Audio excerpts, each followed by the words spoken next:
Hola, ¿cómo están? Yo soy Jackie González, locutora y conductora acá en Guadalajara, y los quiero invitar a que escuchen todos los jueves de 3 a 4 de la tarde por Guanatos FM, Lo que callamos los agentes de seguros, el espacio donde se dice la neta de los seguros, que además de aprender, está súper entretenido y divertido, así que no se lo pierdan.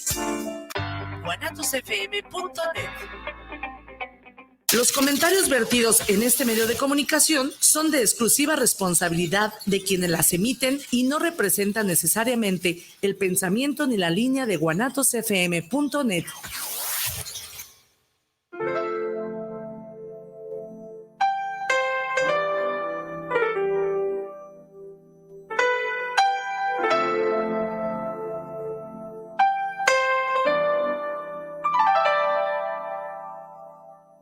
Betty Altamirano te da la más cordial bienvenida a Semblanzas.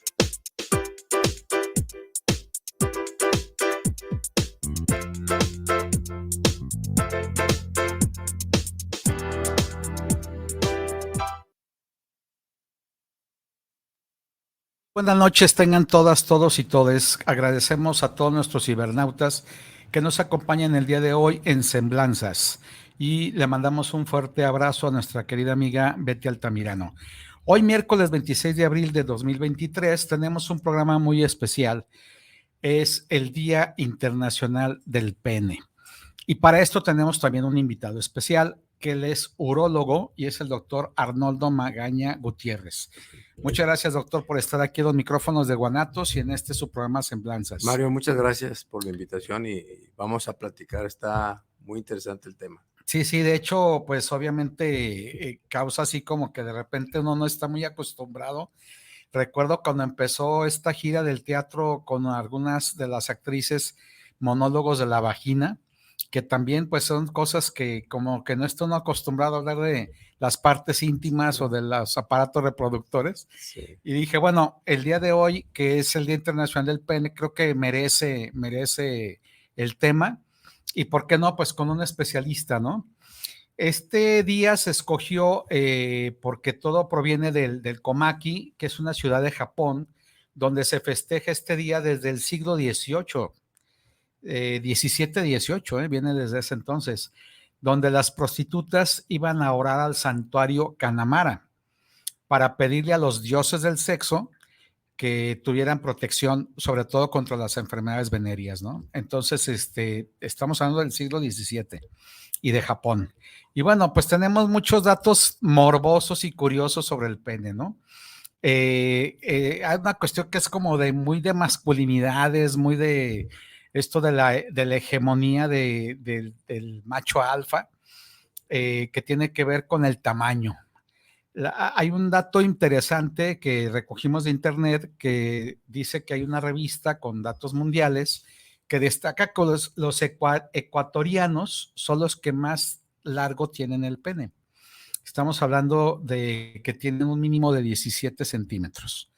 Entonces, obviamente, entre los más pequeños destaca Camboya con un promedio de 10 centímetros, más o menos son datos curiosos, ¿no? Y en el récord Guinness, porque ya sabes que esto de las estadísticas y los récord Guinness también es muy dado, el récord Guinness es para el pene más grande que se lo llevó John Falcon con 34 centímetros. Mientras que el pene más pequeño, jamás registrado, midió 2.5 centímetros. Y bueno, son datos para entrar un poquito en ambiente, pero obviamente la temática va a ser muy clínica, muy médica, porque obviamente tenemos aquí a un egresado del Hospital Civil, Fray Antonio Alcalde. Él fue jefe del servicio de urología en el Hospital Civil Nuevo. Actualmente es catedrático de la Facultad de Medicina en el Centro Universitario de Ciencias de la Salud en la Universidad de Guadalajara y actualmente también es presidente del Colegio Jalisciense de Urólogos. Y bueno, pues muchísimas gracias por estar aquí en los micrófonos de Guanatos, doctor. Tenemos aquí algunos otros datos que nos gustaría compartir, si nos lo permites. No, Mario. Los consejos para cuidar el pene. La comida rápida y con mucha azúcar y grasa reduce el desempeño sexual. Entonces, mala si te da por comer comida rápida. Inhibe la producción de testosterona, lo que se puede llevar a una disfunción eréctil y la mala salud en general. Es importante tener una alimentación óptima para mejorar las erecciones porque mejora el flujo sanguíneo. Otra cosa que perjudica mucho, según los datos, es el fumar. Fumar produce una calcificación de los vasos sanguíneos, dificulta la circulación en el pene.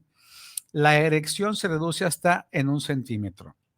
Y el orgasmo masculino suele tener una duración aproximada de 6 segundos. Cuando se fuma, obviamente hay un deterioro de todo, ¿no? De las vías respiratorias, creo que etcétera. más que las calcificaciones, lo que produce el tabaco es que se cierran los vasos sanguíneos y el aporte sanguíneo, que es básico y es fundamental para la erección, llega muy poco al pene. Entonces, eso es lo que pasa. Lo mismo pasa con las embarazadas que fuman. ¿Oh, sí? Y entonces llega muy poca sangre al bebé, por eso salen los bebés más chiquitos. Y obvio que no es recomendable fumar entonces, embarazada o no, pero menos embarazada, sí. ¿verdad? Y hablando de disfunción eréctil, sí, adelante.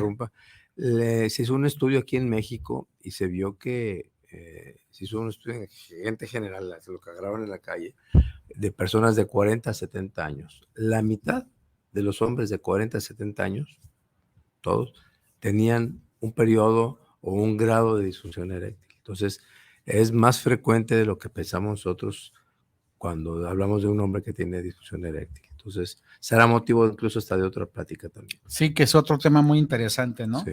Y obviamente, pues la acción de eyacular no corresponde al cerebro, y hay un, digamos, deterioro en ese sentido, ¿no? Tenemos estadísticas, en todo el mundo se estima que hay 1.414.259 personas que fueron diagnosticadas con cáncer de próstata en el 2020.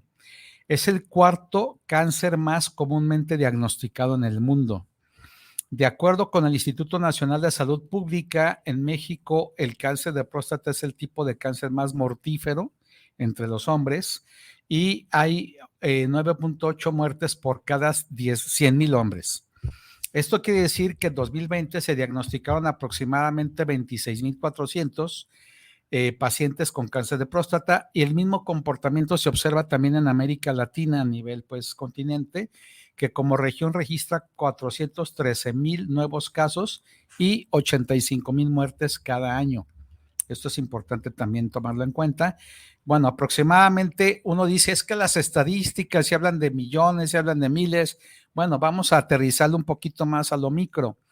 De cada 8 hombres, 1 puede ser diagnosticado con cáncer de próstata en el transcurso de su vida. De cada 8, 1. Y obviamente, pues es propenso el hombre de edad más avanzada que puede tener pues este tipo de cáncer, que también es más de lo común, como dijéramos, con la problemática. Más común de lo que pensamos. Más común de lo que pensamos. Y bueno, para entrar ya en ambiente, ¿qué estudia la urología, doctor Arnaldo? Bueno, la urología es una especialidad, una parte de la medicina. Es una rama quirúrgica. La medicina se divide en dos, en ramas quirúrgicas, que son todos los que operamos, y las ramas médicas, como la medicina interna, los hematólogos que no entran al campo de la cirugía, no entran a los quirófanos. Y la urología es una rama quirúrgica que estudia el sistema urinario en el hombre y la mujer, y además estudia el aparato genital del hombre. El genital de la mujer se lo dejamos a los ginecólogos. Okay. Entonces nosotros vemos mujeres también. Mucha gente cree que el urólogo, el objeto de su estudio es nada a los hombres, pero también vemos mujeres porque también tienen riñones. ¿Qué trata el urólogo en la mujer?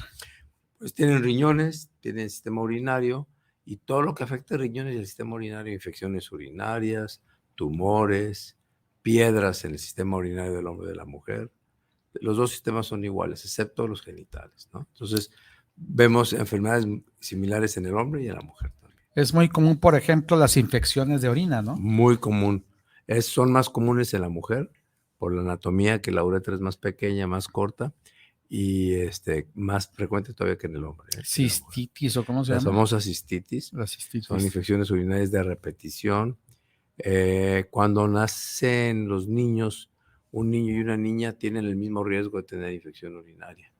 Cuando ya inicia la adolescencia, la preadolescencia o la actividad sexual, esta relación de 1 a 1 se va hasta de 50 a 1. Es más frecuente las infecciones en las mujeres. Ya llegando a la pubertad. Sí, que en los hombres.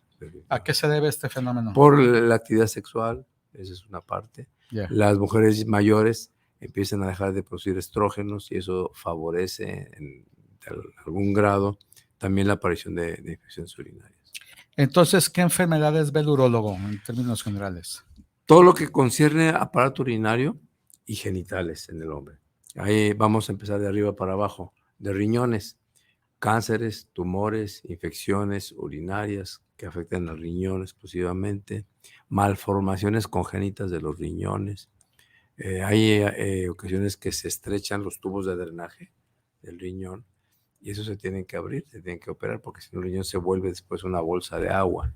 Entonces, tanto es en el hombre como en la mujer. Yéndonos más hacia abajo, es el ureter, que es el tubito que une el riñón con la vejiga, y ahí también pueden existir piedras, pueden existir estenosis, o se cierran el ureter para no dejar pasar muy bien el paso de la orina. Y llegamos a la vejiga. Los fumadores, por ejemplo, producen cáncer de vejiga. O sea, tienen más riesgo los fumadores de tener cáncer de vejiga. Entonces, también vemos tumores en la vejiga, infecciones, piedras que se forman dentro de la vejiga. La uretra es muy susceptible de tener infecciones, les llamamos las famosas uretritis, que se dan generalmente por infecciones venéreas o de transmisión sexual. ¿Qué es la litiasis urinaria? La litiasis urinaria son las piedras. Yeah. La piedra también se le conoce con el nombre de lito. Le decimos, traes un lito, traes una piedra. Y tanto es en el hombre como en la mujer, incluso en los niños pequeños hemos detectado piedras. Obviamente hay dificultad al orinar. Puede haber dificultad al orinar, ardor al orinar. Hay una especialidad, porque no nada más vemos hombres y mujeres, también vemos niños. Entonces ya hay una subespecialidad en la que se les llaman los famosos urólogos pediatras, que son los que se dedican a ver a los niños. Urólogos pediatras, que es una como subespecialidad o alta de la especialidad. urología, y lo hace una subespecialidad en pediatría urológica. Bien, pues ya empezaron a llegar los saludos. Muchísimas gracias. José Luis Castillo, saludos para el programa de Semblanzas y saludos al doctor invitado y al doctor Mario Cervantes. Muchas gracias, José Luis, muy amable. Gracias por tus saludos. Hablábamos de disfunción eréctil. ¿Por qué se da? ¿Qué es lo que provoca? Hay muchas causas de disfunción eréctil. Yo siempre les digo a mis pacientes que la disfunción eréctil es como el foquito que se prende cuando traemos el tablero del carro y se prende un foco rojo. Uh-huh. Al prenderse el foco rojo, quiere decir que hay algo ahí, o le falta aceite, o anda mal de los frenos, cualquier cosa. Entonces, cuando un hombre empieza a tener problemas de disfunción eréctil, es un foquito rojo que se prende. Es el indicador de que nuestro cuerpo no está bien. Algo hay mal que no está produciendo esa disfunción eréctil. Puede ser desde la hipertensión, medicamentos que se toman para la hipertensión, los diabéticos, que es una causa muy frecuente de disfunción eréctil, los diabéticos, pacientes que están sometidos a un tratamiento hormonal X, puede también favorecer la disfunción eréctil, y aunque también tenemos un problema de origen psicológico. Entonces, la disfunción eréctil la dividimos en orgánica, cuando hay alguna enfermedad en sí provocándola. Los pacientes con colesterol alto, triglicéridos altos, también pueden llegar a tener problemas de disfunción eréctil. Entonces, por tener obesos, mucho azúcar, la diabetes, por los colesterol y triglicéridos. Obesidad. Okay. Hipertensión. Problemas cardíacos. No, pues todo el combo del... Sí, entonces, si un paciente dice, oye, empecé con disfunción eréctil, en los últimos 3 meses he tenido varios intentos y he fallado, pues este paciente debe ir al urólogo para checarse porque algo trae. No es tiene que hacerse unos análisis de generales. Nosotros hacemos una historia clínica y la historia clínica vemos qué es lo que puede estar causando esta disfunción eréctil, solicitamos estudios y damos con el problema. Y en el caso, por ejemplo, de que sale todo el paquete y de repente, pues traes la glucosa alta y traes triglicéridos y traes, Ahí cómo saber cuál de todas Pues las... todos. Todo, y hay que bajarle a Lo que todo. pasa es que la disfunción eréctil está en el centro y hay factores por todos lados que nos están influyendo en la disfunción eréctil. Tenemos que ir quitando todos los factores que están alrededor, que lo están produciendo, se llaman factores de riesgo. Si yo tengo disfunción eréctil y soy diabético y estoy gordito y fumo, ¿qué tengo que hacer? Pues quitar el Dejar de cigarro, fumar, claro. hacer ejercicio Ponerse a dieta, y controlar mi hipertensión una dieta sana. o ir con el endocrinólogo para que me cheque mi azúcar. Entonces, vamos quitando todos los factores de riesgo para que el paciente pueda quedar más o menos bien o quede bien. Tenemos aquí ya algunas preguntas muy interesantes. Agradecemos Sí. mucho a Diego Sánchez. Saludos al programa de Semblanzas. Gracias, Diego, por comunicarte. Una persona adulta mayor, ¿qué promedio de veces debe orinar? Depende mucho en dónde esté. Si es un lugar cálido, va a sudar, todo lo va a perder por el sudor, va a orinar poco. Si toma mucha agua, hay pacientes que toman más de 3 litros de agua al día, hay pacientes que toman un solo litro o medio litro de agua al día. Y hay quienes toman agua. Y hay quienes toman agua, entonces... O se toman depende. su cocota. Sí, o la coca, pero bueno, la coca también es líquido. Claro. Se toma como líquido, pero no hay una normal. Todo depende en qué ambiente esté, si es un ambiente caluroso, un ambiente frío, toma mucho líquido, no toma líquido. No hay un estándar, ¿no? No Si hay yo un me estándar. tomo 2 litros diarios, pues lógico que voy más al baño que si me tomo medio. Claro, pero si en ese momento hace mucho calor, como ahora que está empezando el calor, yo puedo tomar los 2 litros igual, y a lo mejor no orino igual ahora, ni las mismas veces que en diciembre o que en noviembre, que hacía mucho frío, ¿no? Porque obviamente al irme deshidratando, al irme Se va perdiendo hidratando... el líquido que si va a salir por la orina, lo arrojo por el sudor. Ok, pues buen dato. Se llaman ese. pérdidas insensibles. Ok, Suda, sí, suda, claro, suda. porque está sudando y entonces ya... Ajá. El excremento son pérdidas insensibles también. Entonces, si yo tengo un proceso diarreico, tengo una diarrea, pues me voy a deshidratar un poco. Entonces, no voy a orinar lo que yo tenía que orinar, aunque haya tomado líquido. ¿Qué es la fimosis? La fimosis es una patología que encontramos en el pene. Son pacientes que no han sido circuncidados. Normalmente un paciente no circuncidado tiene el prepucio, que es el pellejito que envuelve al pene, tiene su prepucio, pero la mayoría de manera fisiológica, normal, por eso hay que evitar estarle bajando el pellejito a los bebés. Solitos a los 7 años empieza a dilatarse el pellejito y baja solito. Ese pellejito o ese prepucio, los diabéticos, por ejemplo, los pacientes con mal aseo, que hay pacientes que jamás hacen un aseo del pene. Como debe de ser. Siempre cuando van a orinar y tienen su prepucio largo, como moco de guajolote, les digo yo, orinan, pero no se retraen el prepucio y entonces la orina queda adentro, entre el prepucio y el glande, y pues ahí irrita y produce infecciones, mal olor, y es megma, que es una sustancia que se segrega, que es como masita. Son pacientes que pues deberían de estarse haciendo aseo diario. Entonces la fimosis es cuando se cierra ese pellejito y no permite bajar, no permite ver. Es recomendable, no permite ver entonces la cabecita circuncisión en los... En esos pacientes es recomendable la circuncisión. Y la costumbre judio-cristiana de la circuncisión, que obviamente pues la religión permea mucho, el hecho de que a todo mundo desde bebé le hacen la circuncisión, ¿eso ayuda, perjudica, beneficia? Yo creo que si tiene una buena educación higiénica, los papás tienen la cultura médica de enseñarle al bebé o al niño o al muchacho a que se debe de asear diario cuando se bañe, que se baje su pellejito, que se lave, que cuando orine se retraiga el prepucio para que orine y luego ya que termine lo vuelve a colocar en su lugar.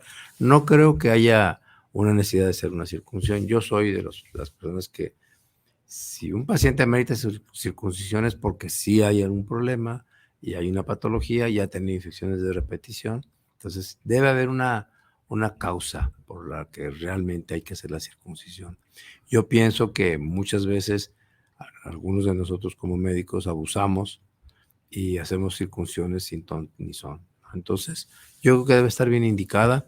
Y si el paciente dice yo me gusta más la circuncisión, se ve mejor estéticamente, también se la hacemos. Si él quiere hacerse la circuncisión, se la hacemos, aunque no tenga ninguna patología.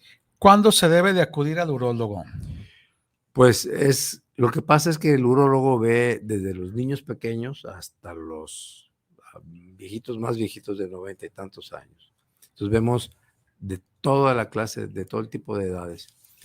Uno como hombre, estaba hablando del hombre porque es el día del pene, uno como hombre debe ir a acudir a su cita de los 45, 50 años. De los 40 en adelante. Adelante. ¿Y, si el y paciente, cada cuándo va uno al urólogo? Una vez por año, cada 8 meses, o si llega a tener problemas de repetición, pues sí, cuando crea necesario y conveniente.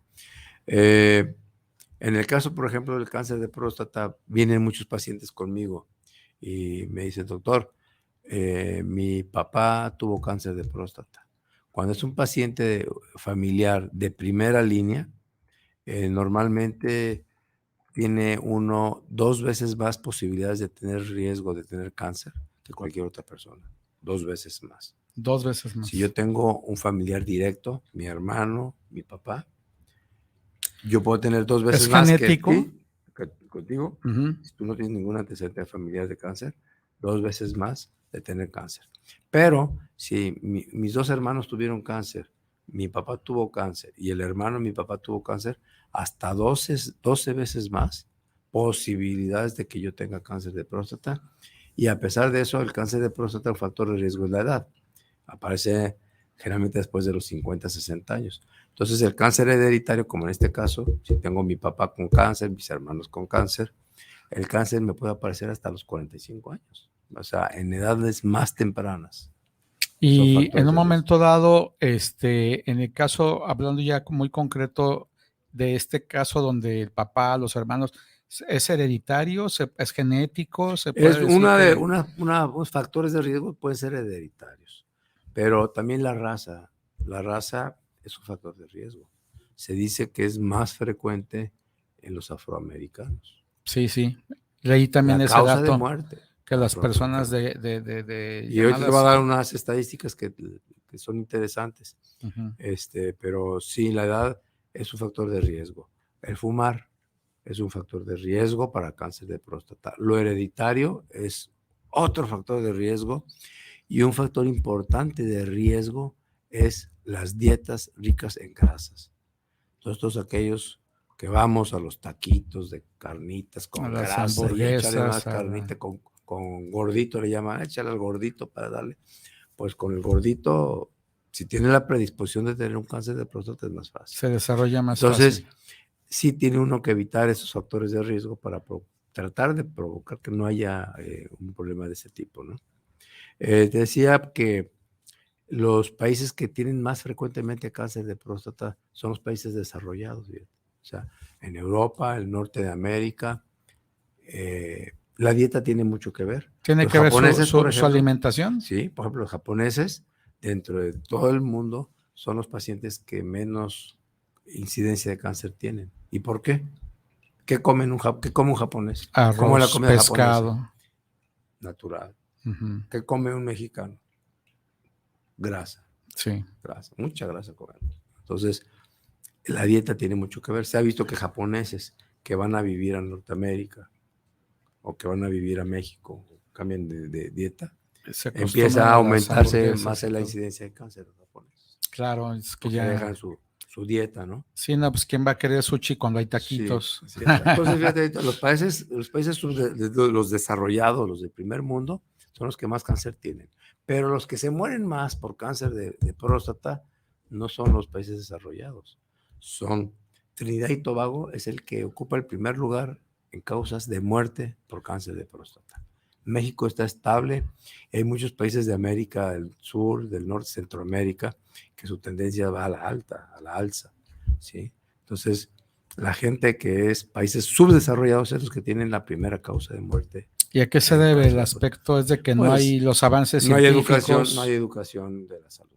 Uh-huh. ¿Sí? Y un paciente nunca va al urólogo, empiezan a tener problemas para orinar, que vamos a verlo más adelante.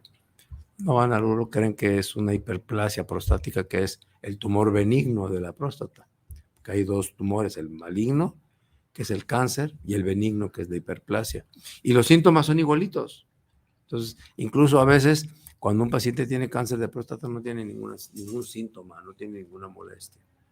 Entonces, hasta que ya se le empieza a sangrar de la orina, o ya lo ven muy, muy flaco, o se fracturó, porque el cáncer de próstata da metástasis a huesos. Ujú. Entonces, si se fractura un hueso por una metástasis de cáncer de próstata, pues es porque ya está muy avanzado el problema. Puede decir que un hombre puede pasar toda su vida literal sin tener síntomas de ningún tipo y de repente ya cuando trae muy desarrollado, ya dice, Sí. ¿sabes qué? Pues tiene, Pero oye, ya para pero qué, nunca, exacto, nunca ya nos dimos es, cuenta. como les digo yo de broma a mis amigos, pues con un curita tienes. ¿Cómo? Así tan sencillo, ¿no? Con un curita para que te dé la bendición, porque ya te vas a morir. Porque ya no tienes ¿Y por qué? remedio. Porque nunca fuiste al urólogo. Pero si nunca tuve síntomas, pues no. El cáncer de próstata en sus inicios es asintomático. No es como decir, voy al dentista porque me duele una muela, ¿no? Así O ya me es. salió una caries, voy al dentista. Al dentista, no. Es así como de que por cultura uno tendría que empezar desde los 40 años Exactamente. a visitar aunque sea una vez al año al urólogo. Claro.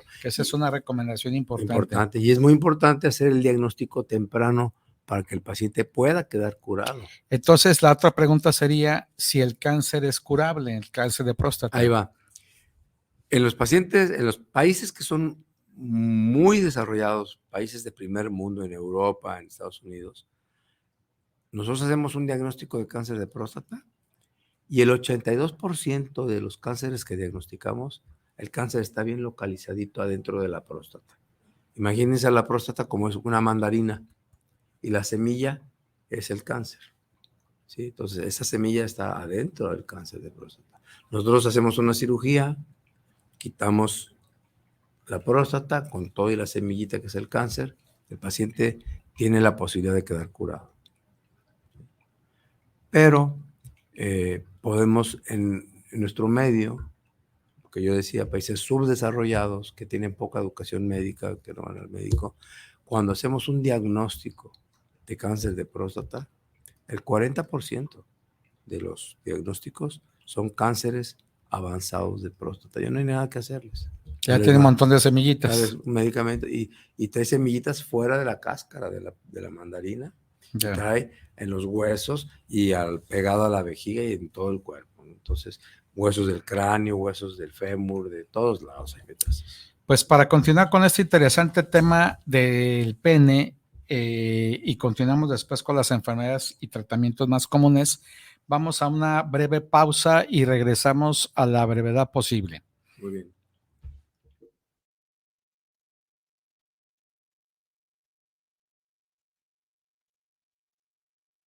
¿Te gustaría estudiar un diplomado en métodos alternos y solución de conflictos? Te invitamos a cursarlo, es completamente en línea. Comunícate al 3x3-8096-264, avalado por el Instituto de Justicia Alternativa. Puedes certificarte como mediador o mediadora. Betty Altamirano presenta Semblanzas, un espacio para dejar tu huella a través de tu historia de vida. Todos los miércoles a las 8 de la noche por guanatosfm.net.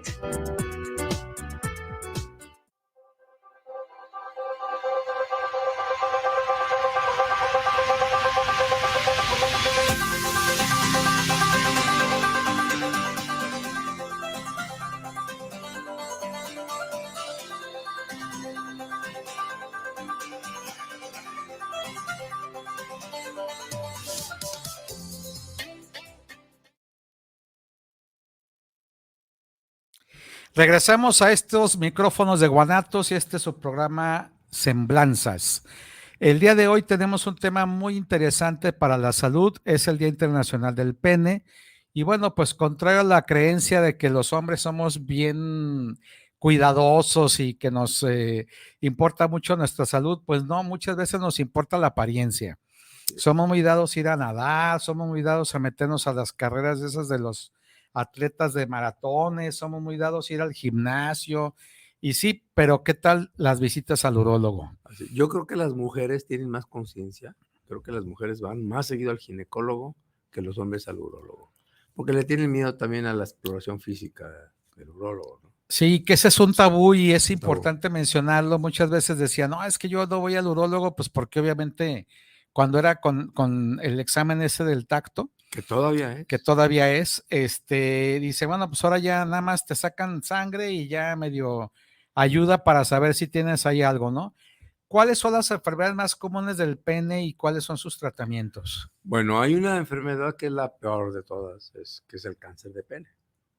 Es una enfermedad no muy frecuente dentro de los tumores del aparato urinario, pero es una enfermedad que uno debe detectar. Y este cáncer de pene puede ser debido a probablemente incluso pacientes, es más frecuente en pacientes no circuncidados que no tuvieron un buen aseo, una buena higiene. Eso es por un lado.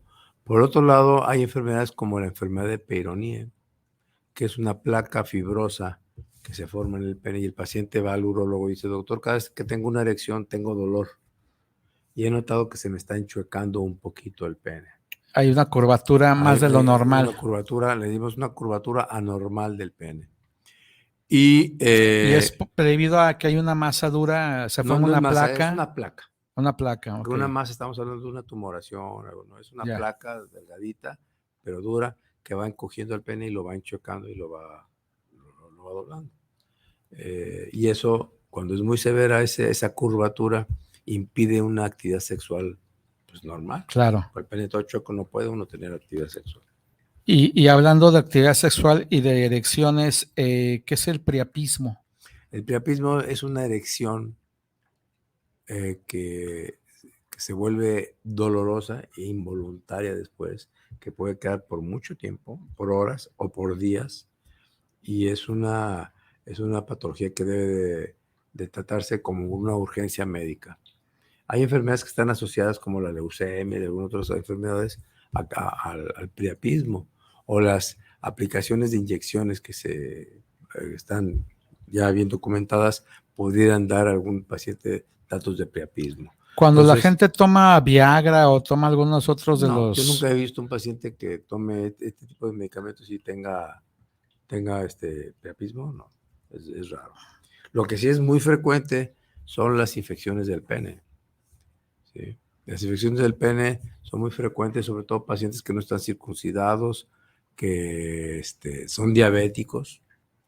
Imagínate un paciente diabético que tiene azúcar y que tiene prepucio largo, húmedo y con orina adentro porque no se retaría el pene, no se hace un buen aseo, pues es un ambiente que fácilmente es aprovechado por las bacterias y se infecta, se inflama el pellejito, el prepucio, y el rato ya no puede bajar el prepucio de tanta inflamación. Esos pacientes terminan en circuncisión. Y en un momento dado, esto, ¿qué tan doloroso puede resultar? Muy doloroso. Se cierra tanto el prepucio que cuando hay erección no permite que baje el pellejito. Y lo bajan a la fuerza y se hacen grietas. Esas grietas sí duelen. Pero bueno, tiene que ir al urólogo, valorarlo, ver si se le puede dar algún tratamiento médico, controlar su azúcar, dar medicamento y eventualmente van a terminar en una circuncisión. Y hay otra patología que es muy frecuente, sobre todo en los jóvenes, en el pene, que son las famosas uretritis, la gonorrea. Las uretritis que dan secreción a través de la uretra y que no se cuidan, son chavos que no usan preservativo, se meten con la mujer que no es la adecuada y entonces presentan ardor al orinar, molestias para orinar y un flujo blanco o verdoso, dependiendo del tipo de bacteria, a través de la uretra. Obviamente que cualquier enfermedad venérea viene a perjudicar también el aparato reproductor. Claro que sí. Bien. Otro término clínico, la balanitis. Es lo mismo que tiene el diabético, lo que yo les expliqué hace un momento. Es la inflamación del prepucio y la inflamación del glande de la cabecita del pene. Se inflaman, se ponen rojas, se ponen coloradas y pues hay que estudiarlo muy bien, hay que examinarlo, hay que explorar al paciente y ver cuál es la causa que produjo este problema. Hablamos fuera del aire sobre la hiperplasia de próstata, a diferencia del cáncer de próstata. ¿Cuál es la diferencia de la hiperplasia? La hiperplasia es un problema benigno, es un tumor que crece benigno de la próstata, en contrario al cáncer de próstata, que es un tumor maligno. Muchos no saben la próstata, bueno, dónde queda o qué es la próstata o queda atrás de los testículos, en dónde queda. Geográficamente, ¿dónde quedó? Entonces, la próstata se encuentra abajo de la vejiga. Es una glándula que yo le digo a mis alumnos y a mis pacientes que es como una mandarina. Si ustedes pelan una mandarina, pueden ponerse la mandarina que entre el dedo, entre los gajos de la mandarina, y ahí puede quedar la mandarina alrededor. Mi dedo va a ser la uretra y los gajos de la mandarina van a estar oprimiendo el dedo. Si estos gajos de la mandarina, esta próstata, empieza a crecer de manera benigna, va a apachurrar la uretra, me va a apachurrar mi dedo y voy a empezar a orinar con síntomas de un problema de próstata. ¿Qué síntomas serían? Pues si me está apachurrando la uretra, mi chorro va a ser más delgado. Incluso voy a terminar orinando a gotas o a gatas, como le digo. O voy a empezar a pujar para orinar. Me voy a levantar en la noche 2, 3, 4, 5, 6, 7 veces en la noche. Aunque no haya tomado agua. Aunque no haya tomado, y quedo con algo. Porque hay gente que dice, yo tomo agua en la noche, pero temprano a las 8 y me acuesto a las 10 pues, y no tomo agua para no tener orinar, que levantarme, etcétera. Y hay gente que está viendo la televisión hasta las 12 de la noche y está tomando agua. Se levanta 5 o 6 veces. Pero obviamente que aún así, aunque no se haya tomado mucha agua en la noche, de todos modos, sí, si ya trae el síntoma, sí, puede darse el caso. ¿Y por qué? Porque como está cerrada la salida de la orina, la vejiga no es capaz de vaciar toda la orina. Entonces queda siempre orina residual en la vejiga y con poca orina que llegue se vuelve a llenar, porque ya había orina ahí adentro, no se vació toda. Entonces va a estar orina y orina y orina. Lo que dicen de broma, hacen en clave Morse, ¿sí? Así como de a poquito, de chorritos, en abonos. En abonos. Y el problema de todo esto es que estos síntomas, Mario, no duelen. No duelen, entonces los pacientes se acostumbran a orinar mal. Doctor, es que no me duele, así me dice. Uh-huh. O a veces les pregunto, oiga, y son viejitos, ¿usted se levanta, usted orina por la noche? ¿Cuántas veces orina por la noche? ¿Se levanta a orinar algunas veces? No, doctor, yo no me levanto ni una vez. Pero uno lo ve muy malo al viejito. ¿Sí? No, dice, es que tengo mi patito y nomás me doy la vuelta y orino unas 5 o 6 veces, pero no me levanto ni una vez. Está mi patito. Entonces hay que saberle preguntar al paciente todo esto, ¿no? Todos los datos. Pero los pacientes les preguntan, oye, ¿tú orinas igual ahorita que tienes 45, 50 años a cuando tenías 25? No, doctor. Dice, no, ahorita ya orino más delgado. O sea, ya tienen problemas, pero no se han dado cuenta porque no duelen. No, que si fuera como el clásico dolor de muelas, pues ya estaría lleno los consultorios de los urólogos, ¿verdad? Si doliera. Por esto es preventivo. Por eso el hombre debe acudir al urólogo aunque no sienta nada. A veces descubrimos muchas cosas que el paciente ni sabía que traía y en la exploración física descubrimos problemas en los genitales, problemas en los testículos, problemas en el pene, problemas en la vejiga. Entonces, sí es muy conveniente acudir al urólogo, ¿no? Y más porque muchas veces los médicos que no son urólogos no les gusta o no tienen la experiencia de explorar a un paciente en los genitales, ¿no? Entonces, sí, que también los médicos familiares deberían de tener en su cuestionario preguntas de ese tipo, y ¿no? Yo estoy seguro que les preguntaría, por ejemplo, a los pacientes que ven médicos generales, ¿cuántas veces los han explorado los genitales? Yo creo que hay muchos médicos generales que no exploran genitales. No, médicos internistas y de todo, ¿no? De hecho, ¿por qué? Porque se meten en un terreno que no lo dominan. Claro. Entonces, y en el Seguro Social, de hecho, creo que les dan 15 minutos por paciente y tienen 24 para atender por turno, más los que le manda la unifila. Sí. Entonces los médicos lo que quieren es pues recetarle rápido su penicilina y ver a todos los que y el que sigue, porque también ese es el otro problema, que si se empieza a tardar en tratar con calma al paciente y hacer esta exploración, pues lógico que ahí el médico se acabó su turno y todavía tiene 10 pacientes más, ¿no? Así es. En el caso, por ejemplo, de yo sé que es por vocación y todo esto, ¿no? Pero ¿qué tantos urólogos tenemos en Jalisco? En Jalisco hay alrededor, probablemente unos 260, 250 urólogos. ¿Estadísticamente son suficientes, son insuficientes? Son suficientes, yo creo que son suficientes. Hay una gran concentración, como en todas las especialidades y en todas las ciudades, hay una concentración masiva en las capitales, ¿no? En las ciudades grandes. Entonces, hay ya actualmente urólogos aquí en Jalisco que están en las principales ciudades y atienden comunidades aledañas a la pequeña ciudad, Puerto Vallarta, Ciudad Guzmán. Entonces, sí hay Autlán, hay urólogos ya en casi todo Jalisco. Aquí en el caso, por ejemplo, del Hospital Civil, estamos hablando del viejo y del nuevo, ¿qué tanto consulta o qué tantos pacientes atiende el Hospital Yo me Escuela? acuerdo cuando estaba ahí en el servicio de urología, mi consulta a veces era de entre 15 y 20 pacientes diarios. Que obviamente esto habla de que el Hospital Escuela de la Universidad pues viene siendo importante en el sentido de que tiene gente de todo el estado, atiende también del occidente. Nosotros atendemos incluso a pacientes del Seguro Social, que no podemos negarle la atención a nadie. Pero a veces también los pacientes son muy conscientes, los pacientes sobre todo del Seguro Social, dicen, no, doctor, si no urge, me voy al hospital, a mi hospital del seguro, para que atienda a este hombre que no tiene ni seguro ni nada, entonces para que se atienda más rápido. Pero en ocasiones llegamos a operar pacientes de Guanajuato, de Michoacán, viene mucha gente de otros estados, viene allá aquí a Guadalajara. Sí, pues a los hospitales civiles en especial. En específico, el hospital civil. Los Soquipan también igual, llegan muchos pacientes de otras ciudades, de otros estados a Soquipan.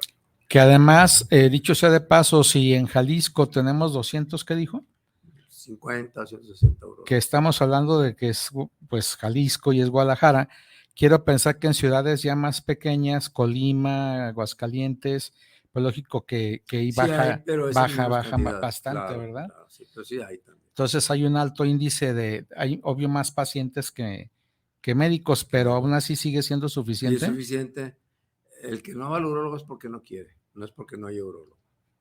O sea, ahí no opera eso de que es que no tengo urólogo, a no ser que está allá en la sierra, en la zona guerrárica, en Ocota. Probablemente unas 2 horas, 1 hora, hay una ciudad pequeña donde va a haber urólogo. Entonces sí hay, y ahora las comunicaciones ahora son muy importantes. Claro. Rápido está uno. Doctor, le mandan saludos, Ramón Díaz, saludos a los doctores, interesante el tema, sobre todo el mensaje que están dejando a la ciudadanía, saludos desde Zapopan. Muchas gracias. Muchas gracias, Ramón Díaz, por comunicarte, gracias por tus saludos y por tu comentario. Pues es un tema bastante interesante en este sentido. Me llama mucho la atención, regresándonos un poquito para atrás al aspecto de la disfunción eréctil. Más o menos decíamos que puede ocurrir a gente joven también. Claro, generalmente son de origen psicológico. La gente joven es de origen psicológico, casi siempre. Que obviamente está así como estresado, está preocupado por otras cosas. La inseguridad en su potencia sexual. Muchas veces el muchacho joven conoce una niña, una muchacha estudiosa, profesionista, que gana más dinero que él, y luego dice, acá de a poco, pues yo voy a estar con ella, y se intimidan. ¿Sí? Sí, de hecho, ahí juega el aspecto psicológico muy importante. Muy importante. La mitad de los pacientes con disfunción eréctil es de origen psicológico. Y los que consumen más este tipo de medicamentos para la disfunción eréctil, no vas a creer, pero son los chavos jóvenes. Son los que compran más medicamento porque tienen el problema psicológico y la cosa de que no van a poder. ¿Complica, por ejemplo, la salud el hecho de que un joven consuma Viagra, por ejemplo? No complica, pero los va a hacer psicológicamente dependientes del medicamento, aunque no lo necesiten. Es decir, no, es que si yo no tomo el medicamento no voy a tener un desarrollo sexual adecuado en la relación. Y no es cierto. Es la falta de confianza en este niño, en este chavo. Bien. Tenemos otra pregunta respecto, le llaman el Viagra natural, que tiene que ver con, no sé si se puede decir el comercial, es un tecito, es un té que se disuelve en agua como té y se toma de y muchos etcétera. Remedios, yo no los conozco. Inclusive lo venden en las farmacias. Té, no me acuerdo, tiene un nombre especial el té. Sí, té sensual, algo así. Té sensual, sí. El té sensual. La verdad no sé cuál sea el contenido de ese té. Habría que revisar qué es lo que habría contiene, revisarlo. ¿verdad? A veces vienen y a veces no los ponen ahí el contenido. Uh-huh. Pero no sé cuál sea ese té. Los venden en las farmacias. El ginseng, el coreano, el rojo, ese está, pues sí, no comprobado de que puede mejorar también el fiebre. El alimento, hablando de los afrodisíacos, pues típico que dices, cómete tus camarones, pero luego al rato el colesterol alto, ¿no? Entonces se les tapa la vena y es peor. Sale más caro el caldo que las albóndigas. Sí, yo creo que esos son mitos, los camarones y todo eso, ¿no? Pero que creo que como que nos quede ya como algunos mensajes, una vida sana, con deporte, con dieta, control de las enfermedades, porque yo no voy a evitar que tenga diabetes, pero soy un diabético que me vale la dieta y que no llevo dieta y que no llevo nada, no, pues voy a tener muchos problemas. Entonces, estar conscientes de que tenemos que controlar nuestra diabetes, nuestro colesterol, nuestra hipertensión, hacer ejercicio, llevar una buena dieta. Y creo que muchos de los pacientes que tienen algún grado de disfunción eréctil pueden llegar a mejorar. ¿Inhibe todas estas enfermedades? ¿Inhibe el apetito sexual? No se inhibe. Cuando se inhibe el apetito sexual. La obesidad tampoco la inhibe, nada. Se llama pérdida de la libido sexual. Yeah. Y eso puede ser de origen hormonal. Por eso, cuando llegamos un paciente con nosotros, tenemos dos tipos de pacientes que vienen por problemas de actividad sexual. Uno son los que pueden, o sea, los que tienen erección, pueden, pero no quieren, porque la libido no tiene libido. Sí pueden tener una relación sexual, pero no se les antoja, por un problema hormonal. Y los otros son los que quieren, pero no pueden, pues al revés. Okay. Y esos son la mayoría, los que quieren y no pueden porque son diabéticos, hipertensos, con triglicéridos altos, colesterol alto.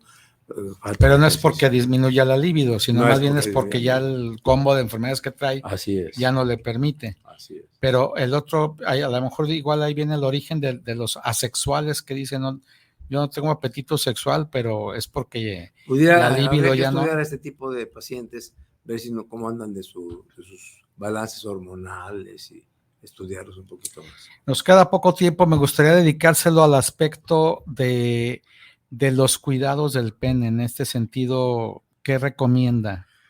Pues, primero, yo he tenido pacientes en el hospital civil que se meten objetos extraños, rondanas o tuercas en el pene para que la erección dure más. El problema es que esa tuerca después ya no puede salir.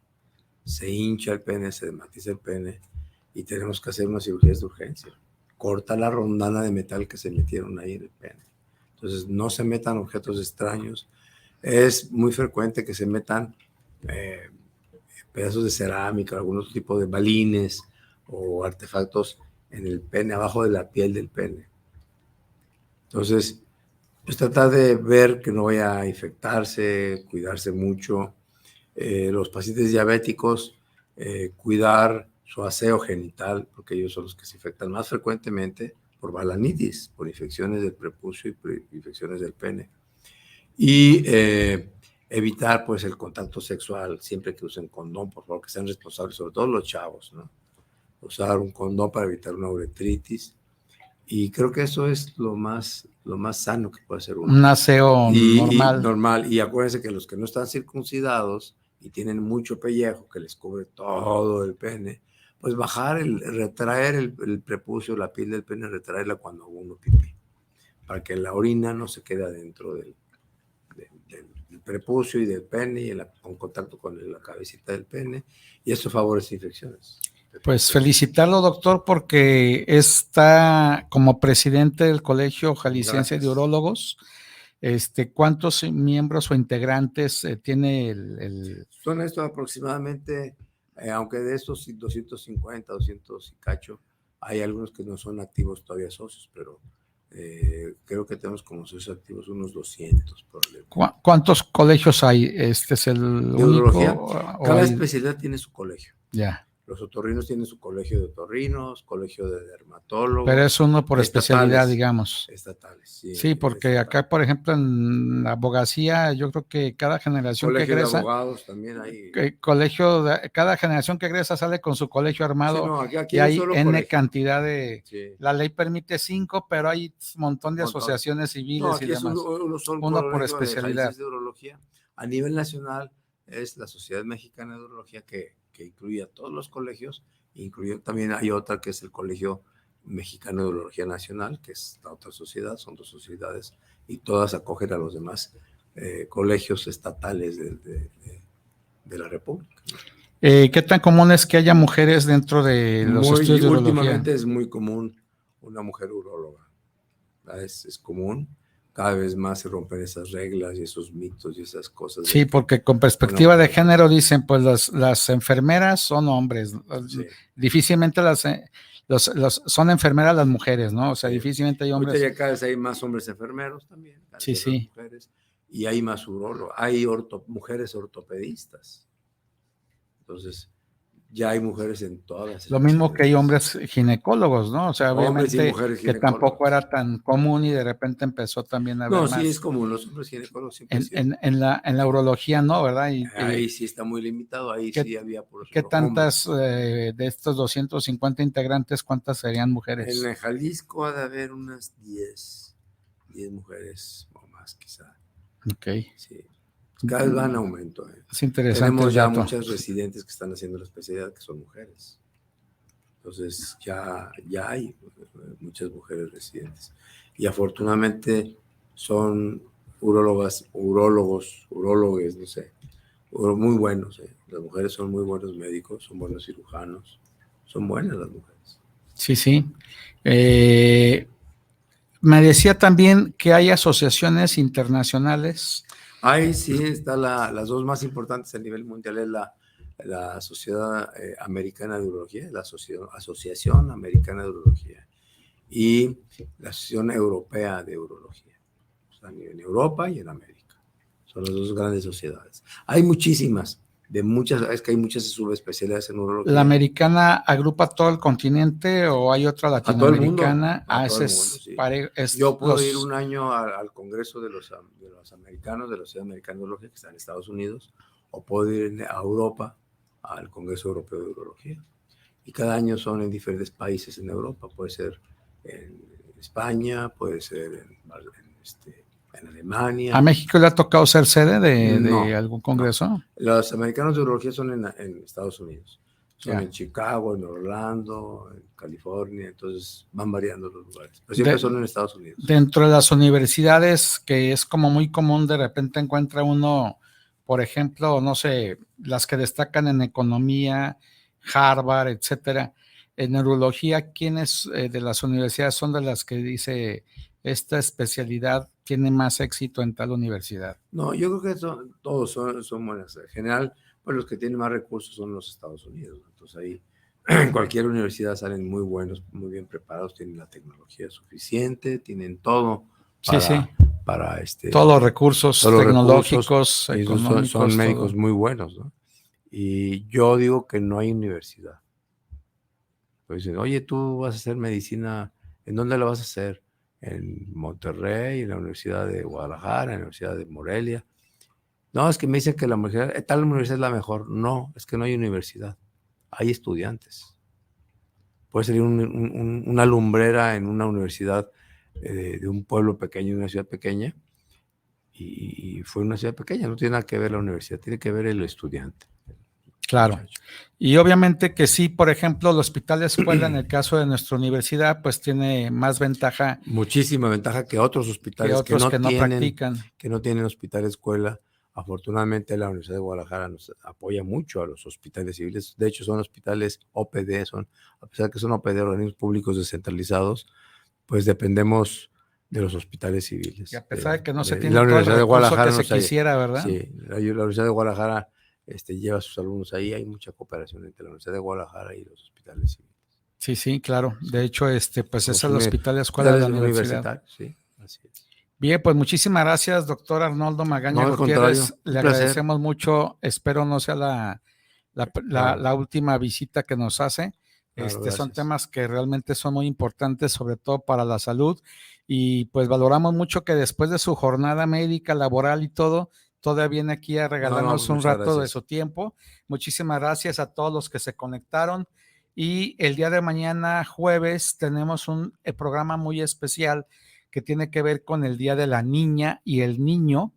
Es a las 10 de la noche en la Jericaya, los esperamos. Tenemos una entrevista con 2 niñas y con una psicóloga especialista también en menores.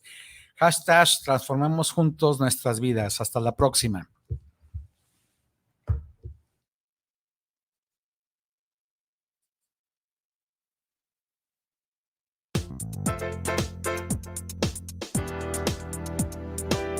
Te esperamos el próximo miércoles a las 8 de la noche en Semblanzas con tu amiga Betty Altamirano.